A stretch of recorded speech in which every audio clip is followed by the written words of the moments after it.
Mensagem número 16, do livro Almas em Desfile, ditado pelo Espírito Hilário Silva, Avaldo Vieira. Título da mensagem: Promessas. A comunidade espírita estava em grande agitação na campanha financeira para a construção de um lactário. E ao dissertar sobre a caridade, Isauro Borges falou veemente: Meus amigos, em matéria de assistência, mais vale um pão cedido de boa vontade que as promessas de milhões. Ao sair do templo espírita, foi procurado por Licínio Gonzaga, companheiro da atividade espírita, que observou calmo: Borges, gostei da sua palestra, mas eu não concordo com a sua maneira de encarar a questão. Dar migalhas é dar esmolas.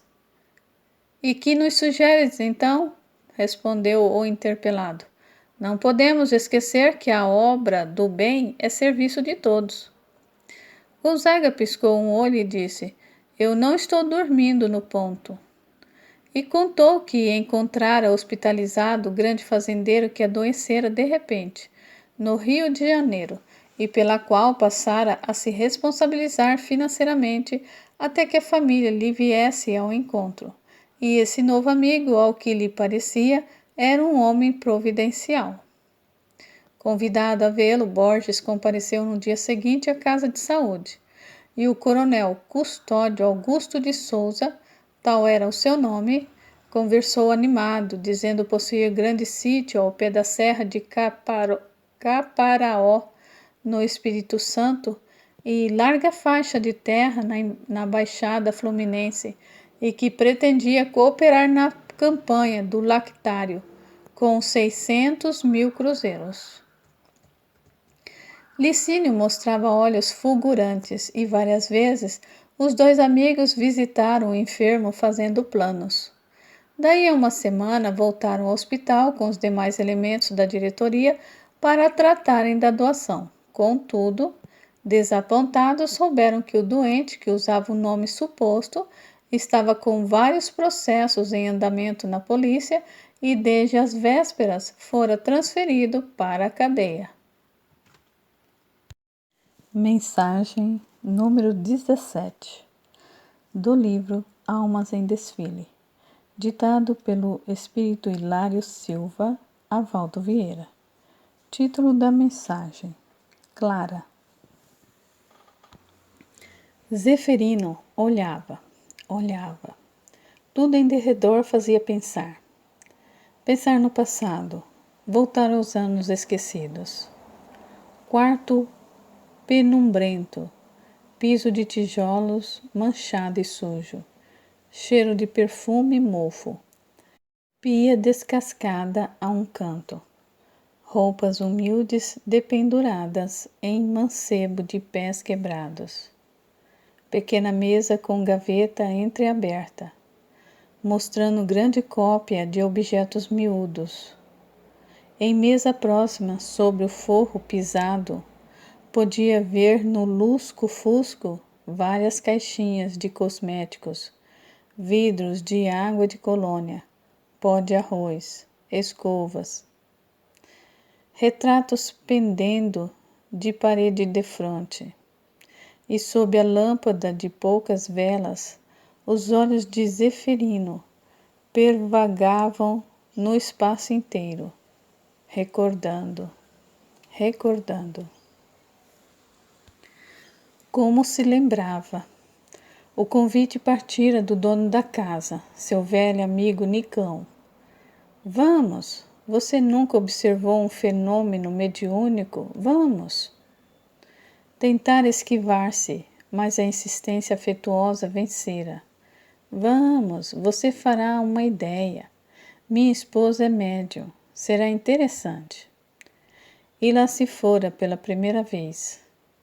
E pela primeira vez ouviu a palavra de Felício, o amigo espiritual infatigável, por intermédio da jovem esposa. de Nicão. Dona Clara, a médium, em seus 20 anos incompletos, era moça inteligente e afável, incorporando a personalidade de Felício. Fornecera-lhe tamanhas demonstração de sobrevivência além da morte que ele não pudera resistir à verdade. E o grupo mais unido passou a reunir-se 2 vezes por semana. União e alegria, trabalho e fraternidade. Fora ali, na singela residência de Nicão, que nascera realmente o templo espírita em que ele viu a razão da própria existência. Recordava a inauguração da sede. A felicidade transbordava como sol. Dona Clara pedira a construção de 2 aposentos anexos à parte dos fundos. Seria a semente de um albergue maior, dissera sorrindo. E ali a casa recebera os primeiros enfermos da rua. 2 quartos em que ele e os companheiros exercitavam a caridade ao pé dos sofredores anônimos, aplicando socorros magnéticos e lavando feridas. Depois, quando o templo ainda não completava 2 anos, Nicão desencarnou de repente. A princípio, Dona Clara sustentou-se, mas após alguns meses de solidão, ela, que não tivera filho, desertou da obra espiritual. Se procuravam por ela para a reunião, estava esgotada. Temia o mau tempo, ia receber um parente ou tinha dor de cabeça. A moradia dantes calma dava festas inconvenientes, enchendo-se de rapazes e moças alegres. Ele, Zeferino, e os irmãos de ideal compreenderam tudo, por fim. Há quanto tempo acontecera isso? Respondia-lhe a memória: 20 anos, 20 anos. Quantos acontecimentos após a fundação? Sentado no tamborete, capenga rememorava os seus 20 e tantos anos de conhecimento espírita. Primeiros livros, primeiras responsabilidades, primeiros contatos da própria família com a doutrina espírita, primeiros sintomas da própria mediunidade, o primeiro passe que administrou em prece e lágrimas, o templo progredindo, novos cooperadores, novas experiências, a compreensão melhor do povo, a família de Jesus, lutas, dificuldades, amadurecimento da fé, certeza no mundo de lá, gratidão aos princípios renovadores. Mergulhando em reflexão, notou que alguém chegava. Era uma senhora de olhar desconfiado e humilde, mostrando lábios e cabelos pintados, a esconder um cigarro na mão fincada às costas. O senhor acha que Clarita melhora? Perguntou. Quem sabe, respondeu Zeferino. Confiemos em Deus. Mas a conversa não prosseguiu porque alguns companheiros entraram carregando velha maca. Zeferino levantou-se, penetrou o quarto em que Dona Clara agonizava. No corpo que a tuberculose aniquilara, só os olhos faziam lembrar a antiga Dona Clara. Ossos pontudos punham o esqueleto à mostra. A doente trazia a garganta sufocada pela dispneia, mas a imensa lucidez do olhar falava que seu profundo reconhecimento aos amigos. A maca em que colocaram a enferma atravessou várias ruas, sob a curiosidade popular. Por fim, o cortejo parou no pátio interno do templo espírita, à porta do abrigo que Dona Clara mandara construir em outro tempo. Senhoras acolheram-na com bondade. Vários irmãos surgiam prestimosos. Cícero Pontes, presidente do conselho da instituição, chamou Zeferino à parte e falou baixinho. Mas escute, esta mulher aqui, Zeferino, porém, respondeu decidido: esta mulher tem que ficar aqui mesmo. Esta mulher foi a esposa de Nicão. Você ou eu podíamos estar no lugar dele, e tanto minha esposa quanto a sua podiam estar no lugar dela. Vamos dar graças a Deus de poder ajudar. Ela veio para casa que ela própria construiu. Está no que é dela. E quando assim não fosse, tem mais direito ao templo do que nós, por ser mais sofredora. Jesus não veio para curar os sãos. Mas mesmo na doutrina, tornou Pontes reticencioso. Doutrina é a luz de Deus, mediunidade é trabalho dos homens, replicou Zeferino sereno. A cidade inteira sabe que Dona Clara errou. Todos sabemos que ela abandonou os seus deveres, mas é nossa irmã, e a nossa obrigação é estender-lhe os braços. Alguém chegou procurando por Zeferino e Pontes. O médico que haviam chamado queria conversar. O facultativo anunciou que nada tinha a fazer. A doente estava no fim. A comunidade expectante cercava o leito. Dona Clara, envolvida em lençóis muito brancos, denunciava extrema lucidez nos grandes olhos. Sim, tudo em torno despertava saudade. O aposento guardava as mesmas disposições de sua escolha.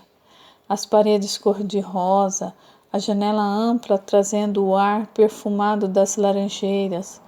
Na mesa pequena que ela própria comprara 20 anos antes, estavam as flores com que ela e Nicão esperavam pelos doentes. Dona Amália, uma das irmãs da primeira hora, conhecia-lhe os amigos e tudo fizera para que a enferma se sentisse à vontade. A agonizante inteiriçou-se. Alguém pediu oração. Dona Amália cochichou aos ouvidos de Zeferino, informando que Dona Clara e Nicão estimavam fazer juntos a prece de Cáritas nas ocasiões difíceis. E Zeferino, de pé e cabeça erguida, orou em voz alta. Deus, nosso Pai, que tendes poder e bondade, dai forças àquele que passa pela provação. Dai luz àquele que procura a verdade. Ponde no coração do homem a compaixão e a caridade. Deus, dai ao viajor a estrela guia, ao aflito a consolação, ao doente o repouso. Pai, dai ao culpado o arrependimento, ao espírito a verdade, à criança o guia, ao órfão o pai. Senhor, que a vossa bondade se estenda sobre tudo o que criaste. Piedade, Senhor, para aqueles que vos não conhecem, esperança para aquele que sofre. Que vossa bondade permita aos Espíritos Consoladores derramarem por toda parte a paz, a esperança e a fé. Deus, um raio, uma faísca do vosso amor pode abrasar a terra. Deixai-nos beber nas fontes dessa bondade fecunda e infinita, e todas as lágrimas secarão, todas as dores se acalmarão. Um só coração, um só pensamento subirá até vós como um grito de reconhecimento e de dor.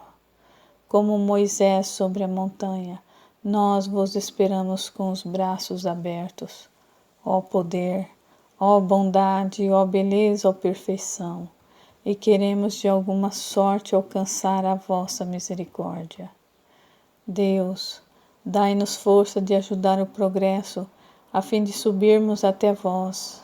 Dai-nos a caridade pura, dai-nos a fé e a razão, dai-nos a simplicidade que fará de nossas almas o espelho que possa refletir a vossa imagem. Assim seja. Os circunstantes choravam. Dona Clara tinha a face coberta de palidez indefinível, como se fosse clareada por diferente luz. Pouco a pouco, o peito acerenou-se. Todos pensavam em Nicão. e de certo que o espírito amigo e generoso estava presente, mas todos fixavam o semblante da morta, no qual se estampara fundo vinco de amargura e arrependimento, enquanto dos olhos, embaciados e tristes, manavam grossas lágrimas.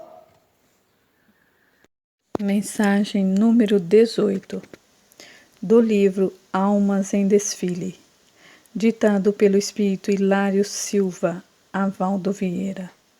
Título da mensagem: A tira de papel. A sessão terminara. Armindo pensava enquanto as pessoas deixavam o salão. Ali viera pela primeira vez por insistência de amigos que lhe indicaram o espiritismo como recurso para asserenar-lhe a angústia. Evoavam nele ainda as palavras do orador, moço a brandir verbo firme e brilhante. A fé em Deus traz a alegria de viver, é sol na alma. Tenhamos confiança e, sobretudo, ajudemos aqueles que não a possuem, confortando os desesperados. Ajudar alguém é ajudar-nos, servir é servir-nos. E Armindo cismava. O pregador diz essas coisas, mas não creio que as faça. É muito moço ainda e cheio de vida. Quero ver quando chegar na minha idade, 56 anos, quanta decepção, quanta dor. E meditando, não percebeu que quase todos os circunstantes já se haviam retirado, deixando-o quase só. Armindo levanta-se e vê um montículo de papel sobre a mesa. São pequenas tiras indicando os nomes de doentes que haviam recorrido às orações daquela noite no templo espírita. Brota-lhe uma ideia de súbito.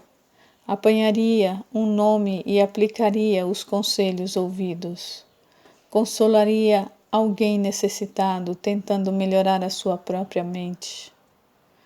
Toma de um pedacinho de papel e lê nele o nome de uma mulher, com um endereço respectivo. Amanhã é domingo, refletiu. Visitarei essa pessoa pela manhã.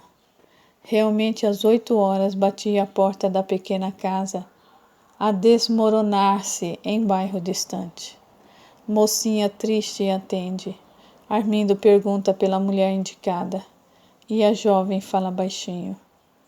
Meu senhor, Conceição acaba de desencarnar. Entre, faça o favor. Emocionado, Armindo vê junto ao catre paupérrimo 2 senhoras humildes compondo o corpo inerte da mulher moça, observadas por 2 crianças de olhar agoniado. Depois das saudações, uma das senhoras assinala discreta. Era câncer. Descansou, coitada. Há 3 meses vinha sofrendo horrivelmente. Armindo, consternado, ouviu o esclarecimento. Nisso, um homem penetra no quarto penumbroso. É o marido da morta e pai dos meninos, esclarece a senhora, falando de novo. Armindo dirige-se para ele, fazendo menção de cumprimentá-lo e, extremamente surpreendido, reconhece nele o orador da noite precedente, de olhos molhados, mas de fisionomia tranquila. Mensagem número 19, do livro Almas em Desfile, ditado pelo espírito Hilário Silva Avaldo Vieira. Título da mensagem: Os Vira-Latas. Desaparecera Nelito, o filhinho do industrial Sérgio Luci. A família viera da cidade passar o fim de semana no apagado burgo madeireiro. E Manuel, o pequeno Nelito, de 4 anos, embrenhara-se na mata enorme que circundava a localidade. 2 horas longas de expectativa. A senhora Lucy chorava ao pé do marido preocupado, amigos chegando, servidores em movimento. Lá estavam as pessoas mais salientes da vila: o médico, o sacerdote, o juiz, alguns professores e o antigo advogado Dr. Nascimento Júnior, muito conhecido pela sua intransigência religiosa. Humilde apareceu também Florêncio Gama, o diretor do templo espírita recém-fundado. Misturava-se em sua roupa surrada a turba palradora no grande portão da entrada, sustentando 2 cães arrepiados em corda curta. Florêncio, vem cá. Era o Dr. Nascimento a chamá-lo. O operário simples, de chapéu na mão e segurando os cachorros mansos, foi atender. Talvez desejando humilhá-lo, o causídico pronunciou grande sermão. Não estimava saber que um templo espírita se erguera. Respeitava em Florêncio um homem de bem, trabalhador, correto, ordeiro. Entretanto, não queria vê-lo nas fileiras espíritas e acrescentava que os espíritas não eram cristãos tradicionais, não tinham classe, discutiam livremente o Evangelho do Senhor e isso lhe parecia desrespeitoso. A doutrina espírita, a seu ver, constituía desordenado movimento do povo, sem pastor visível, sem qualquer linha aristocrática na direção. Que o amigo lhe desculpasse. A hora de inquietude não comportava o assunto. Contudo, não conseguia furtar-se ao ensejo. Florêncio ouviu calado. Explicou que desejava simplesmente cooperar na busca e pediu uma roupa usada pela criança. A senhora Lucy atendeu. Em seguida, solicitou a presença dos cães que habitavam a casa e vieram à sala 4 bulldogs solenes, 5 dinamarqueses fidalgo, 2 fox terrier e uma cadelinha Basset. Florêncio deu-lhes a roupa da criança a cheirar, mas não se moveram. A seguir repetiu a operação com os 2 cães que o acompanhavam. Latiram impacientes e libertos correram para a mata, voltando daí a alguns minutos, ladrando alegremente. Sigamo-los, disse Florêncio. Tudo indica que a criança foi encontrada. Todo o grupo avançou. Com efeito, um pouco tempo seguindo os cães, surpreenderam a criança dormindo num monte de palha seca. Os animais ganiam felizes como quem havia cumprido agradável dever. Júbilo geral. Florêncio recolheu os companheiros para a volta e, dirigindo-se bem-humorado ao doutor Nascimento, disse-lhe: Olha a lição, doutor.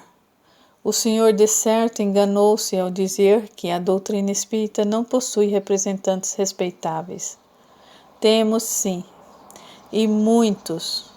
Agora, quanto a sermos uma religião do povo, lembre-se de que os cães de raça, embora valiosíssimos, ficaram em casa emproados e preguiçosos, e os nossos cachorros anônimos, porém, não hesitaram. E terminou contente. Conforme o senhor disse, os espíritas podem ser os vira-latas do canil terrestre, segundo o seu conceito, mas procuram trabalhar, aprendendo a servir. Mensagem número 20 do livro Almas em Desfile, ditado pelo espírito Hilário Silva, Avaldo Vieira. Título da mensagem: Prisão ou absolvição. À porta do fórum, o juiz Carmo Neto dizia ao advogado Luís Soeiro: Você poderá, sem dúvida, funcionar na defesa, mas na condição de juiz e de espírita mais experiente, Eu não posso compreender a maneira pela qual você observa o caso. O réu é homicida e ladrão. Abateu o próprio tio para roubar. Não sou a favor da pena de morte, nem posso aprovar a prisão perpétua. Deus nos livre de semelhantes flagelos. Mas eu entendo que esses delinquentes são enfermos do espírito, requisitando segregação.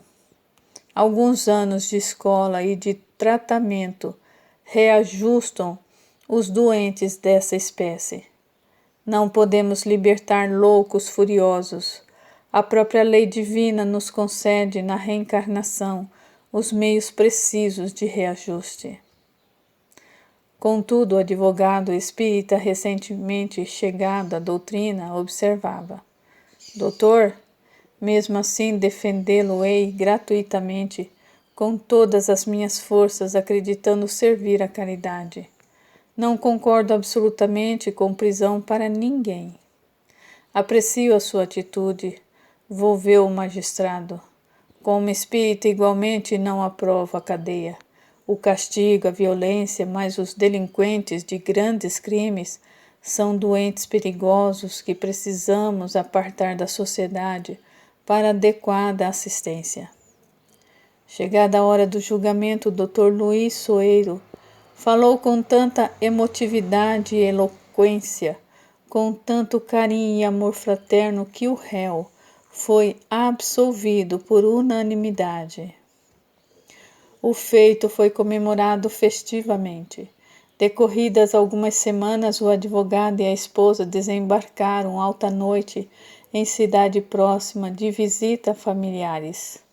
Caminhavam na rua deserta quando um desconhecido avança sobre a senhora indefesa.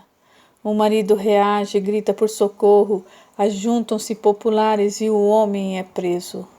Foi então que o Dr. Luiz Soeiro verificou espantado que o assaltante era o cliente para o qual havia conseguido a liberdade.